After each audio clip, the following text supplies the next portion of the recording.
പാലക്കാട് ഇലക്ഷനെക്കുറിച്ച്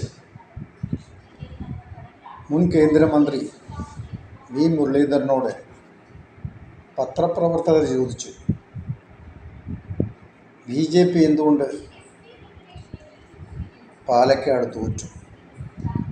അപ്പോൾ അദ്ദേഹത്തിൻ്റെ മറുപടി, എനിക്കതിനെക്കുറിച്ച് അറിയത്തില്ല, കെ സുരേന്ദ്രനോട് ചോദിക്കാൻ പറയുന്നു. പിന്നീട് അദ്ദേഹം പറഞ്ഞത്, മഹാരാഷ്ട്രയിലെ കാര്യം ചോദിച്ചാൽ ഞാൻ പറയാം. കാരണം മഹാരാഷ്ട്രയിൽ BJPക്കാർ ചോദിച്ചല്ലോ. കേരളത്തിൽ നടന്ന തെരഞ്ഞെടുപ്പിൽ 3 ദയനീയമായ പരാജയമാണ് BJPക്ക് ഉണ്ടായത്. അപ്പോൾ അതേക്കുറിച്ച് ഒന്നും അറിയത്തില്ല. അദ്ദേഹം എന്തുവാണോ ഉറക്കമായിരുന്നോ എന്നറിയത്തില്ല. തോൽവിയുടെ നാണക്കേട് കൊണ്ടാണോ അതിനെക്കുറിച്ച് മറുപടി പറയാത്തത് എന്നും അറിയത്തില്ല. ഇവിടെ 3 BJPയുടെ പരാജയം ചെറുതൊന്നുമല്ല, ദയനീയമായ പരാജയമാണ് 3 അവർക്ക് സംഭവിച്ചിരിക്കുന്നത്. തീർച്ചയായിട്ടും നേതാക്കന്മാർ അതിന് മറുപടി പറയേണ്ടതാണ്. എന്ത് കാരണം കൊണ്ടാണ് പരാജയപ്പെട്ടത് എന്ന് അവർ പറയേണ്ടതാണ്. പക്ഷേ അതിൽ നിന്നൊക്കെ അവർ ഒഴിഞ്ഞു മാറിപ്പോയിക്കൊണ്ടിരിക്കുകയാണ്. ആരും മുമ്പോട്ട് വരുന്നില്ല മറുപടി പറയാൻ. അപ്പം മാധ്യമങ്ങളുടെ ചോദ്യങ്ങൾക്ക് മറുപടി പറയാൻ അവർക്ക് കഴിയുന്നില്ല. ദയനീയ പരാജയം കൊണ്ട് അവർക്കതിന് സാധിക്കുന്നില്ല. അവരുടെ ഇടയിലെ പ്രശ്നങ്ങൾ പരിഹരിക്കുവാൻ അവർക്ക് കഴിയുന്നില്ല. ഈ പ്രശ്നങ്ങളെല്ലാം വെച്ചുകൊണ്ടാണ് ഇലക്ഷനെ നേരിട്ടത്. അതിൻ്റേതായ പരാജയം അവർക്ക് സംഭവിച്ചു. പിന്നെ പാലക്കാട് BJP ജയിക്കുകയില്ല എന്ന് എല്ലാവർക്കും അറിയാം. അതുപോലെ തന്നെ വയനാടും അതുപോലെ തന്നെ, അവിടെയും ജയിക്കാൻ കഴിയുന്നില്ല. ഈ 3 അവർക്ക് ജയിക്കാൻ കഴിയത്തില്ല എന്നുള്ളത് എല്ലാവർക്കും ആ സത്യം അറിയാം. ഇപ്പോൾ തൃശ്ശൂർ നടന്ന ഇലക്ഷൻ, അവിടെ ജയിച്ചു എന്നും പറഞ്ഞ് ഇവിടെ ജയിക്കണമെന്നില്ല. അവിടെ കോൺഗ്രസ് കാലുവാരി, അതുകൊണ്ട് BJP അവിടെ ജയിച്ചു. അതുപോലെ ന്യൂനപക്ഷങ്ങളുടെ വോട്ട്, ക്രിസ്ത്യൻ സമുദായത്തിൻ്റെ വോട്ട് അവിടെ ലഭിച്ചതുകൊണ്ട് അവിടെ BJP ജയിച്ച്. ഇല്ല എങ്കിൽ അവിടെയും പരാജയം ഏറ്റുവാങ്ങുമായിരുന്നു. അപ്പോൾ കേരളത്തിൽ നടക്കുന്ന ഇലക്ഷനിൽ പ്രതീക്ഷകളൊന്നും അവർക്ക് ഇനി വെക്കാനില്ല. കാര്യം ജയിക്കത്തില്ല എന്ന് വ്യക്തമാണ്. BJP കേരളത്തിൽ വരാൻ പോകുന്ന ഇലക്ഷനിൽ അവർക്ക് വിജയം സാധ്യതയില്ല എന്ന് നമുക്ക് കാണാൻ കഴിയുന്നു. അപ്പം ഈ പരാജയങ്ങൾ എവിടെയാണ് സംഭവിച്ചത് എന്ന് ജനങ്ങളോട് മറുപടി പറയുക ഇവർക്കാർക്കും കഴിയുന്നില്ല. മഹാരാഷ്ട്രയെക്കുറിച്ച് എന്നോട് ചോദിച്ചാൽ ഞാൻ അതിന് മറുപടി പറയാം. കാര്യം മഹാരാഷ്ട്രയിൽ മൊത്തം BJP തൂത്തുവാരി. അതുകൊണ്ടാണ് ഞാൻ മറുപടി പറയാം. സ്വന്തം തട്ടകമായ കേരളത്തിൽ നടന്ന ഇലക്ഷനെക്കുറിച്ച് ചോദിക്കരുത്. എനിക്കതിനെക്കുറിച്ച് ഒന്നും അറിയത്തില്ല.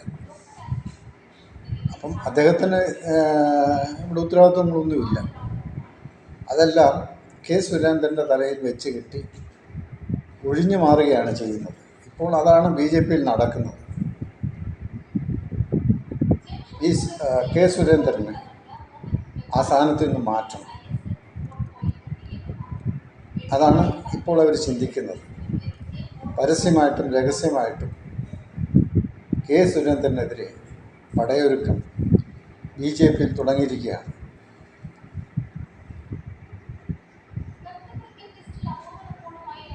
അപ്പോൾ BJPയുടെ അവസ്ഥ കേരളത്തിൽ ഇങ്ങനെയാണ്. അവർ ജയിക്കുന്ന കാര്യത്തിൽ വളരെ ബുദ്ധിമുട്ടാണ്. അവർ ഒരിക്കലും ഒറ്റയ്ക്ക് നിന്ന് ജയിക്കുവാൻ കേരളത്തിൽ അവർക്ക് കഴിയത്തില്ല എന്ന് അവർ മനസ്സിലാക്കിയാൽ നല്ലത്. അതുകൊണ്ട് ജനങ്ങളോട് നിങ്ങൾ മറുപടി പറയണം. ഈ മൂന്നിടത്തെയും ഇലക്ഷനിൽ പരാജയപ്പെട്ടതിൻ്റെ കാരണം എന്താണെന്ന് തുറന്നു പറയുവാൻ നേതാക്കന്മാർക്ക് കഴിയണം. ഇതാണ് ആവശ്യം. തോറ്റവരും ജയിച്ചവരും അവരുടെ നിലപാടുകൾ അവർ പറഞ്ഞു കഴിഞ്ഞു. എന്താണ് അതിൻ്റെ കാരണം എന്നുള്ളത് അവർ വ്യക്തമാക്കി കഴിഞ്ഞു. പക്ഷെ BJPയിൽ ആരും അതിനെക്കുറിച്ച് പറയുവാൻ മുന്നോട്ട് വരുന്നില്ല. കാര്യം അവർക്ക് പറയാനൊന്നുമില്ല. എന്ത് പറയാനാണ്?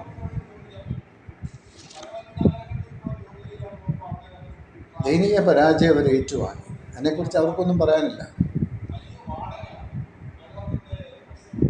പാലക്കാട്ട് അവർ തൂത്തുവാരും എന്നൊരു ധാരണ അവരുടെ ഉള്ളിലുണ്ടായിരുന്നു.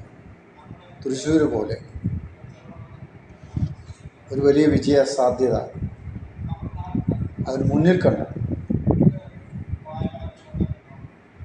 പക്ഷെ അത് പരാജയമായി. അവർക്ക് കിട്ടേണ്ട വോട്ട് പോലും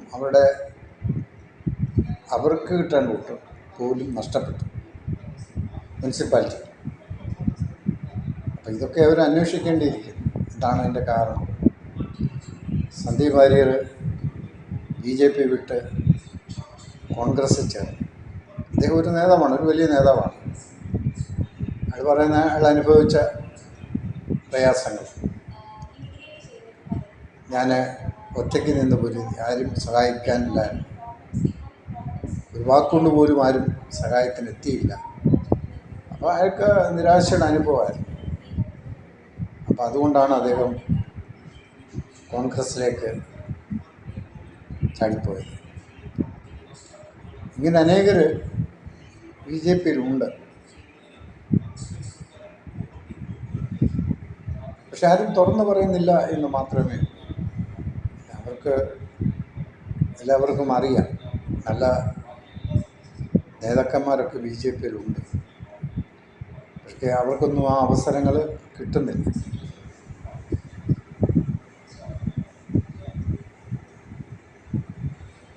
അവസരങ്ങൾ അവർക്ക് കൊടുക്കുന്നില്ല. അതുകൊണ്ടാണ് അവർക്കിത് സംഭവിക്കുന്നത്. അപ്പോൾ BJP അവരിലുണ്ടായിരിക്കുന്ന പിണക്കങ്ങൾ, പാർട്ടിയിലെ പ്രശ്നങ്ങൾ, ഇതൊക്കെ പരിഹരിക്കാൻ തയ്യാറാകണം. എങ്കിൽ മാത്രമേ അവർക്കൊരു വിജയസാധ്യത ലഭിക്കുകയുള്ളൂ എന്നാണ് എൻ്റെ അഭിപ്രായം. അതുകൊണ്ട് ആർക്കും ഒഴിഞ്ഞു മാറുവാൻ കഴിയില്ല. മുരളീധരൻ കേന്ദ്രത്തിലെ മുൻ മന്ത്രിയായിരുന്നു. അദ്ദേഹം ഒഴിഞ്ഞു മാറുന്നത് ഒട്ടും ശരിയായ കാര്യമല്ല. കേരളത്തെക്കുറിച്ച് എന്നോട് ചോദിക്കരുത്, എനിക്കറിയത്തില്ല. മഹാരാഷ്ട്രയെക്കുറിച്ച് ചോദിച്ചാൽ ഞാൻ പറയാം. എന്തൊരു മറുപടിയാണ് അദ്ദേഹം കൊടുത്തിരിക്കുന്നത് പത്രക്കാർക്ക്. കേരളത്തിലല്ലേ അദ്ദേഹം ജീവിക്കുന്നത്? അദ്ദേഹം കേരളത്തിൽ ഇല്ലയോ? സംശയമാണ്. അതുകൊണ്ട് അദ്ദേഹത്തിൻ്റെ നിലപാട് നിങ്ങൾ മാറ്റണം. അതുതന്നെയല്ല,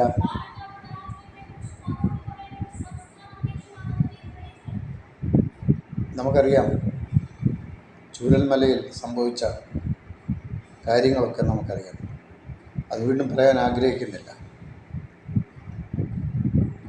ഒരു നയാ പൈസ പോലും അവിടുത്തെ ജനങ്ങൾക്ക്, കഷ്ടത അനുഭവിക്കുന്ന ജനങ്ങൾക്ക് അവർ കൊടുത്തില്ല. പിന്നെ എങ്ങനെയാണ് അവർ ജയിക്കേണ്ടത്? എങ്ങനെയാണ് അവർ ഇലക്ഷൻ നേരിടുന്നത്?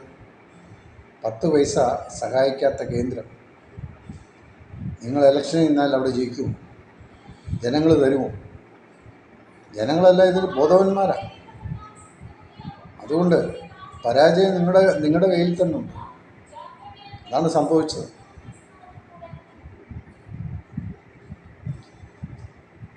ഈ മുരളീധരൻ പറഞ്ഞല്ലോ, അവിടെ ഒലിച്ചു പോയത് നാട് മൊത്തമല്ല, ഈ ചെറിയ സ്ഥലം മാത്രമാണ് സംഭവിച്ചത്. അപ്പം ഇങ്ങനെ തരം താണ വാക്കുകൾ അദ്ദേഹം ഉപയോഗിക്കുന്നുണ്ട്. അത് തിരുത്തണം. നിങ്ങൾ മുന്നിട്ട് പറയണം, ഒരു സഹായം ആവശ്യമാണ്, അത് കൊടുക്കുവാൻ തയ്യാറാകണം. കാരണം നിങ്ങളുടെ നേതാവ്, പ്രധാനമന്ത്രി നേരിട്ട് വന്ന് കണ്ടതല്ലേ, കണ്ടു കേട്ട് പോയതല്ലേ. 10 പൈസ ഇതുവരെയും കൊടുക്കാൻ നിങ്ങൾക്ക് കഴിഞ്ഞില്ല. എന്നിട്ട് നിങ്ങൾ വയനാട് ഇലക്ഷന് കാൻഡിഡേറ്റിനെ നിർത്തിയിരിക്കുക. ഇപ്പം എവിടെ ജയിക്കാനാണ്? പരാജയമല്ലേ അവിടെ സംഭവിക്കത്തുള്ളൂ. ഈ പരാജയങ്ങളൊക്കെ നിങ്ങൾ മനസ്സിലാക്കുക. കേന്ദ്രം ഭരിക്കുന്ന നിങ്ങളുടെ നേതാക്കന്മാരോട് പറ, ഇവിടെ സഹായം ചെയ്യണമെന്ന്. ആരും മിണ്ടുന്നില്ല. ജനങ്ങളെ സേവിക്കാൻ നിങ്ങൾക്ക് കഴിയാത്തതുകൊണ്ട് നിങ്ങൾ പരാജയപ്പെടുന്നു. അത്രയേ ഉള്ളൂ പറയാനുള്ളൂ.